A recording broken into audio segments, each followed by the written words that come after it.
اعوذ باللہ من الشیطان الرجیم بسم اللہ الرحمن الرحیم وَإِنَّهُ لَتَنزِيلُ رَبِّ الْعَالَمِينَ نَزَلَ بِهِ الرُّوحُ الْأَمِينُ عَلَى قَلْبِكَ لِتَكُونَ مِنَ الْمُنذِرِينَ بِلِسَانٍ عَرَبِيٍّ مُبِينٍ وَإِنَّهُ لَفِي زُبُرِ الْأَوَّلِينَ أَوَلَمْ يَكُنْ لَهُمْ آيَةً أَنْ يَعْلَمَهُ عُلَمَاءُ بَنِي إِسْرَائِيلَ وَلَوْ نَزَّلْنَاهُ عَلَى بَعْضِ الْأَعْجَمِينَ۔ بے شک یہ قرآن پاک رب العالمین کا نازل کیا ہوا ہے، امانت دار فرشتہ اسے لے کر اترا ہے۔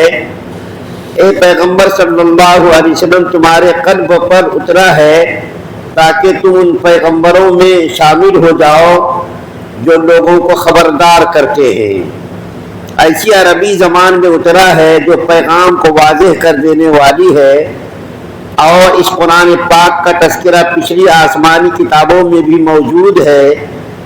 بھلا کیا ان لوگوں کے لیے یہ کوئی دلیل نہیں ہے کہ بنو اسرائیل کے علماء اس سے واقف ہیں، اور اگر ہم یہ کتاب عجمی لوگوں میں سے کسی پر نازل کر دیتے فَقَرَأَوْهُ عَلَيْهِمْ مَا كَانُوا بِهِ مُؤْمِنِينَ كَذَلِكَ سَلَكْنَاهُ فِي قُلُوبِ الْمُجْرِمِينَ لا يؤمنون به حتى يرون عذاب العليم ويأتيهم بغتة وهم لا يشعرون ويقولوا هل نحن منذرون أفبعذابنا يستعجلون۔ اور وہ ان کے سامنے پڑھ کر بھی دیتا تو یہ لوگ تب بھی اس پر ایمان نہ لاتے۔ مجرموں کے دلوں میں تو ہم نے اس کو اسی طرح داخل کیا ہے، یہ لوگ اس پر اس وقت تک ایمان نہیں لائیں گے جب تک دردناک عذاب آنکھوں سے نہ دیکھ لیں، اور وہ ان کے پاس اس طرح اچانک آ کھڑا ہو کہ ان کو پتہ بھی نہ چلے۔ پھر یہ کہہ انہیں کہ کیا ہمیں کچھ مہلت مل سکتی ہے، تو کیا یہ لوگ ہمارے عذاب کے لیے جلدی مچا رہے ہیں۔ سورہ شعراء کی 92 نمبر سے لے کر کے 204 نمبر تک کی آیات آپ کے سامنے پڑھی گئی ہے۔ اس سے پہلے آپ کے سامنے سورہ شعراء کے اندر 7 نبیوں کے ایمان افروز واقعات اور ان کی قوموں کی ہلاکت و بربادی کی داستان آپ کے سامنے بیان کی گئی تھی۔ اس وقت جو پہلی آیت کریمہ آپ کے سامنے تلاوت کی گئی ہے، اس آیت کریمہ میں اللہ تعالیٰ نے قرآن پاک کے نزول کے سلسلے میں بیان فرمایا ہے، اور کیا فرمایا ہے؟ بے شک یہ قرآن رب العالمین کا نازل کیا ہوا ہے۔ یہ قرآن پاک جو نبی کریم صلی اللہ علیہ وسلم کو پر نازل ہوا ہے، یہ کسی انسان نے، کسی جنات نے، کسی اور مخلوق نے اس کو نازل نہیں کیا، بلکہ اس قرآن پاک کو نازل کرنے والا کون ہے؟ اللہ رب العالمین ہے۔ اور جس ذریعے سے قرآن پاک کو اللہ نے نازل کیا وہ روح الامین ہے، اور جس ذات اقدس پر قرآن پاک کو نازل کیا گیا وہ رحمت للعالمین ہے۔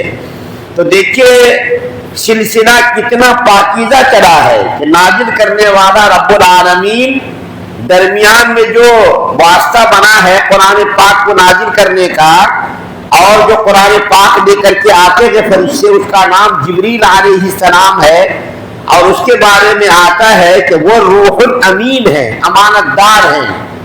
اس کے اندر ذرہ برابر بھی خیانت کا کوئی شائبہ نہیں ہے، بلکہ جس طریقے سے اللہ رب العالمین نے قرآن پاک کو حضرت جبریل علیہ السلام سے کہا کہ یہ قرآن پاک لے کر کے جاؤ، درمیان میں کسی قسم کی کوئی خیانت اس نے نہیں کی۔ اللہ فرمانے کہ روح الامین ہے، امانت دار ہے۔ امین آدمی ذرہ برابر بھی کسی چیز میں خیانت نہیں کرتا، اور ایک انسان اسی پر بھروسہ کرتا ہے جس پر آدمی کو یقین ہوتا ہے کہ یہ میرا آدمی ہے۔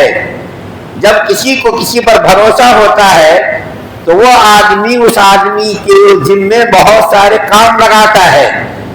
اللہ تعالیٰ کو معلوم تھا کہ حضرت جبریل علیہ السلام امین ہیں، ذرہ برابر خیانت کرنے والے نہیں، اور کسی سے ڈرنے والے بھی نہیں کہ چلو کسی سے ڈر کر کے خوف کے بارے انہوں نے قرآن کے اندر کچھ ترمیم کر دی ہوگی اور کچھ کمی بیشی کر دی ہوگی.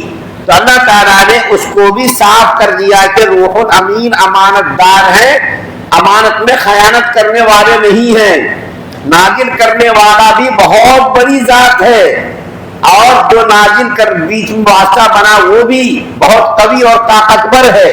اس کی طاقت اور قوت کا یہ عالم بیان کیا گیا کہ قوم لوط، جس کا تذکرہ ابھی قرآن کے اندر ہوا، کہ قوم لوط کی پوری بستی کو اٹھا کر کے اوپر سے نیچے پھینک دیا. اس کی طاقت کا یہ عالم تھا. اور جس ذات پر اللہ تعالیٰ نے قرآن پاک نازل کیا وہ بھی کائنات کی سب سے بڑی ہستی، اور وہ ہستی جس کے بارے میں سابقہ انبیاء کرام کی کتابوں میں حالات لکھے گئے ہیں. سابقہ جو آسمانی کتاب ہے، زبور ہے، انجیل ہے، اور اسی طریقے سے جو تورات ہے، یہ جو آسمانی کتابیں ہیں ان کتابوں میں اس نبی برحق کی علامتیں لکھی گئی ہیں. اس نبی کی بھی علامت لکھی گئی ہے اور اس کے ماننے والوں کی بھی علامت لکھی گئی ہے. آج کے اس دور میں جب تورات اور انجیل اور زبور میں تحریف کر دی گئی ہے، بہت ساری خیانتیں کر دی گئی ہیں، اس کے باوجود آسمانی کتابوں میں ہمارے نبی صلی اللہ علیہ وسلم کا ذکر کسی نہ کسی صورت میں آج بھی موجود ہے. چنانچہ ایک بہت بڑے عالم ہیں مولانا رحمت اللہ کیرانوی، انہوں نے کتاب لکھی ہے جس کا نام اظہار الحق ہے، اور اس کتاب کا ترجمہ مولانا تقی صاحب عثمانی زیب مدہو نے کیا ہے.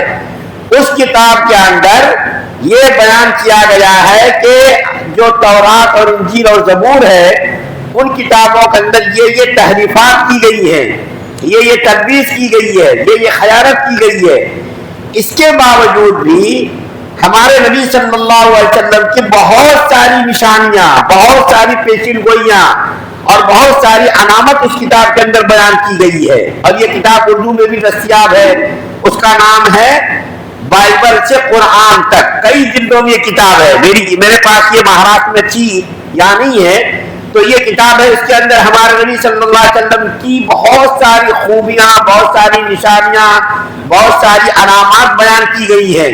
یہاں تک کہ مکہ کے جو مشرکین جاہل تھے، عجمی قسم کے لوگ تھے، وہ لوگ نبی کریم صلی اللہ علیہ وسلم کے بارے میں مدینہ جاتے تھے اور جا کر کے یہود علماء سے پوچھتے تھے کہ تم یہ بتاؤ کہ ہمارے یہاں ایک نبی نے نبوت کا دعویٰ کیا ہے، اس نبی کے بارے میں تمہاری کتابوں میں کیا لکھا ہوا ہے، تم بتاؤ. علماء بنی اسرائیل سے جا کے پوچھتے تھے تو علماء بنی اسرائیل کہتے تھے کہ جا کے ان سے یہ سوالات کرو. مثال کے طور پر ایک مرتبہ مکہ کے مشرکین نے مدینہ کے علماء سے پوچھا، یہود علماء سے، کہ ہمارے یہاں اس قسم کا ایک نبی پیدا ہوا ہے، اس کے بارے میں کچھ ایسے سوالات بتاؤ کہ ہم ان سے پوچھیں اور وہ بتائے تو پتہ چلے وہ نبی برحق ہے یا غلط ہے، نعوذ باللہ. تو علماء یہود نے کہا کہ ان سے 3 سوالات کرو. ایک تو روح کے بارے میں جس کا تذکرہ سورہ بنی اسرائیل میں ہے، اصحاب کہف کے بارے میں، ذوالقرنین کے بارے میں. ان 3 سوالات ان سے جا کر کے کرو. اگر وہ تینوں سوالوں کے جوابات دے دیں تو سمجھنا وہ نبی برحق ہے، اور اگر سوالات کے جواب نہ دے سکے سمجھنا وہ نبی نہیں ہے. چنانچہ ان لوگوں نے آ کر کے نبی کریم صلی اللہ علیہ وسلم سے اس کے بارے میں سوال کیا کہ آپ بتائیے اصحاب کہف کے بارے میں، روح کے بارے میں، ذوالقرنین کے بارے میں. تو نبی کریم صلی اللہ علیہ وسلم نے ان تینوں سوالات کے جوابات خوب لمبے چوڑے انداز میں دیا، اور قرآن کے اندر تینوں کے بارے میں آیات نازل ہوئی. تو اس کے باوجود بھی وہ لوگ نہیں مانے. اور ایک بات اور عرض کی گئی ہے کہ جو بنی اسرائیل کے لوگ ہیں، یہودی لوگ جو اس وقت دنیا کے اندر شر و فساد پھیلا ہوئے ہیں، ان میں سے بہت سارے لوگ تو ایسے تھے جنہوں نے نبی کریم صلی اللہ علیہ وسلم کو دیکھا اور دیکھتے ہی پہچان گئے کہ یہ نبی برحق ہیں. مثال کے طور پر حضرت عبداللہ بن سلام رضی اللہ تعالیٰ عنہ یہودی بہت بڑے عالم تھے. انہوں نے نبی کریم صلی اللہ علیہ وسلم کو مدینے میں پہلی نظر دیکھا اور دیکھ کر کے کہا کہ یہ جھوٹے کا چہرہ نہیں ہو سکتا اور یہ سچے کا چہرہ ہے اور یہ نبی ہے. چنانچہ اسی وقت وہ مسلمان ہو گئے. اس کے علاوہ جن یہودیوں نے ایمان قبول نہیں کیا اور وہ انصاف پسند یہودی علماء ہیں، وہ لوگ بھی نبی کریم صلی اللہ علیہ وسلم کے بارے میں اس بات کا اعتراف اور اقرار کرتے ہیں کہ یہ نبی ہیں۔ ماننا نہ ماننا الگ چیز ہے، لیکن اس بات کے وہ بھی قائل تھے، دل سے جانتے تھے کہ یہ نبی ہیں اور اس کے اندر تمام قسم کی خوبیاں پائی جاتی ہیں۔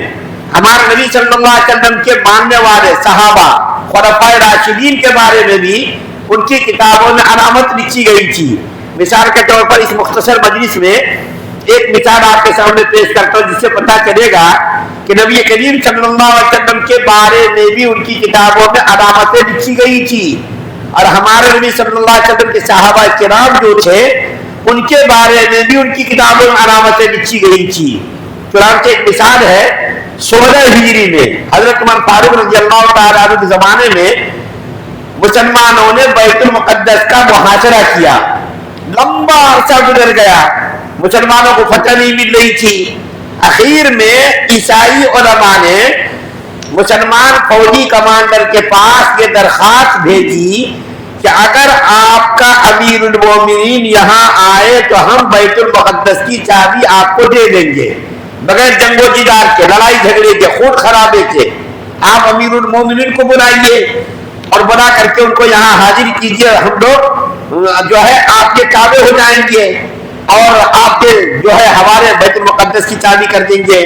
چنانچہ فوجی کمانڈر حضرت عمرو بن عاص غالب رضی اللہ تعالیٰ عنہ نے حضرت عمر فاروق کو لکھا کہ حضرت اس قسم کی شرط بیت المقدس کے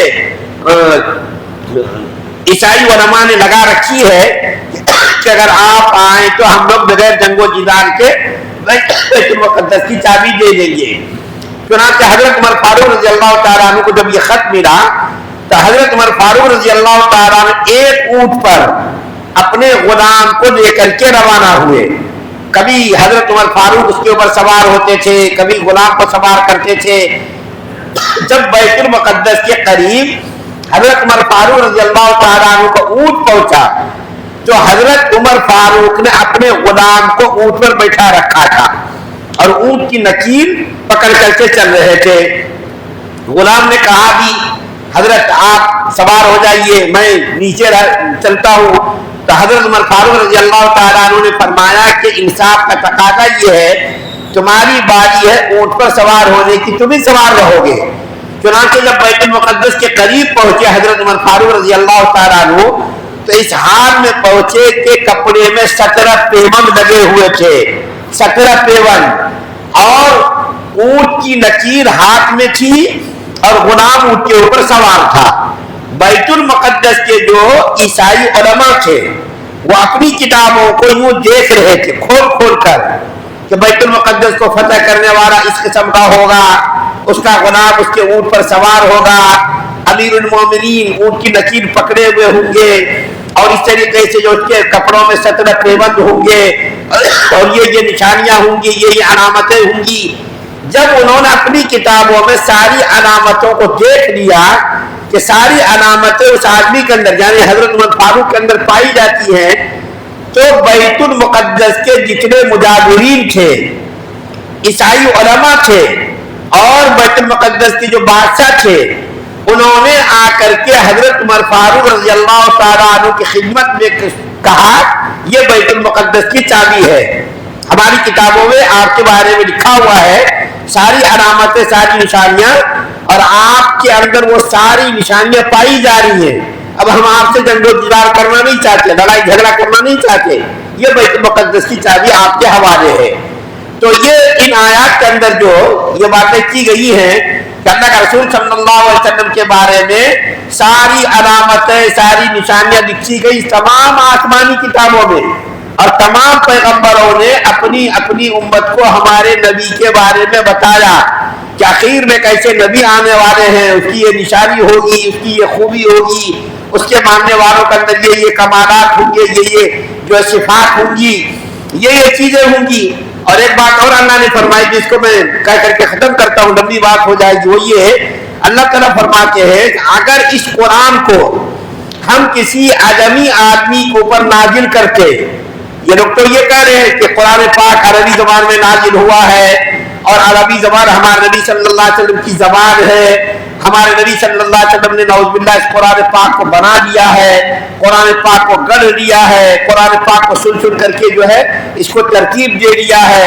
تو اگر فرمان اللہ تعالیٰ کہ اگر اس قرآن پاک کو ہم کسی عجمی زبان میں نازل کرتے, جب بھی یہ لوگ نہیں مانتے, جب بھی یہ لوگ اس کو ماننے کے ہیلے بہانے کرتے کہ بھائی یہ قرآن پاک عجمی میں نازل ہوا ہے, ہماری زبان تو عجمی ہے ہی نہیں, ہم عجمی زبان سمجھتے نہیں, ہم کس طریقے سے مانیں. اصل میں یہ لوگ ہر دھرمی اور ضد پر قائم تھے.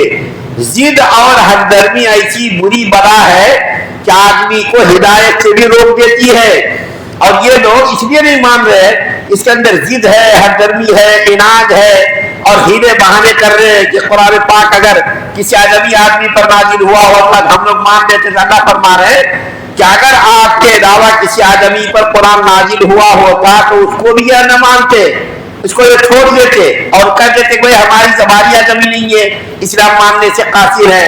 تو بہر خیر وہ اپنی ضد کی وجہ سے, ہر درمی کی وجہ سے وہ نہیں مانتے, اور جو اگر وہ نہیں مانتے تو اللہ تعالیٰ کے عذاب کا وہ انتظار کریں, اور جب عذاب آئے گا تو عذاب کے آتے وقت وہ کہیں گے کہ اللہ تعالیٰ تھوڑی سی مجھ کو مہلت دے دیتا تاکہ ہم ایمان قبول کر لیتے.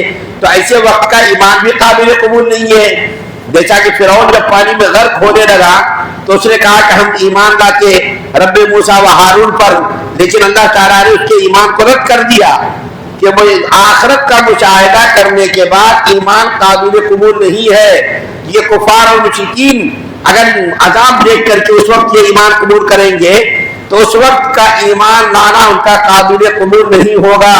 اللہ تعالیٰ فرما رہے کہ یہ لوگ عذاب کی جلدی مچا رہے کہ عذاب کیوں نہیں لا رہے, عذاب کیوں نہیں لا رہے. جب عذاب آئے گا تو عذاب کرنے والا نہیں, اللہ تعالیٰ نے حکمت اور مصلحت کے پیش نظر ان کو مہلت دے رکھی ہے. اگر مہلت دے رکھی ہے اس کا یہ مطلب نہیں کہ عذاب نہیں آئے گا, آئے گا عذاب. مہلت اللہ نے دی ہے اور وقت دیا ہے کہ تم ایمان قبول کر لو.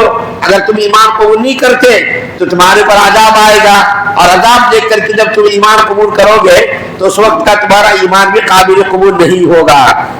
اللہ سے دعا ہے اللہ کا مسلم زیادہ عمل کرنے کی توفیق عطا فرمائے. سبحان اللہ و بحمدہ, سبحانک اللہم و بحمدک, و نشہد ان لا الہ الا انت.